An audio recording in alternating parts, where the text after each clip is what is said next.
This Coach Schumann here. I want to take a second to talk to you about, you see at camps and combines and showcase and events, people talking about exposure. First of all, exposure is a word that we're trying to get away from at NUC Sports, because all exposure means is that you show up and an opportunity is there. And that is as far from the truth as it is in the recruiting process. Going to an event is about learning your position, your craft, and it's about competition. Those two things only. You need to learn your skill sets, become the best you can, learn from people that can teach you at these events, and compete. And let the others judge your level. That's the key.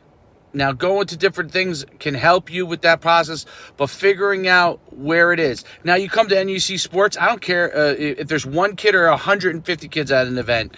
We individually evaluate those athletes, and then we send off to the coaches with guys that we think are good. It doesn't matter. So we've had events with 15 kids where we gave out 6 or 7 awards, and 2 or 3 of those kids end up getting recruited.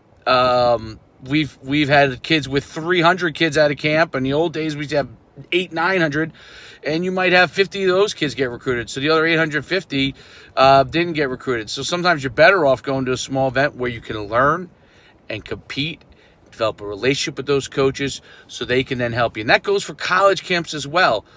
These camps that have 1,000 kids, if you are indeed a top-tier Division I athlete, it works out well. If you can also get in front of some of those other coaches that are there, because there are a lot of other colleges that are at those very large camps, and one of them happens to see you, great. Very unlikely, okay, unless you're the top athletes. The 1% of 1%. What you should do is go to a camp that has 100 kids or less with the same amount of coaches with multiple schools there, so you might have 5 or 10 schools there, and be in front of them where there's a ratio of 10 coaches, 10 athletes to 1 coach that might see you from a college camp standpoint. There's an idea for you. And you still have to compete. You still have to learn your craft. You can't make someone think that you are good. You've got to go out and prove it. Coach Schumann, signing off.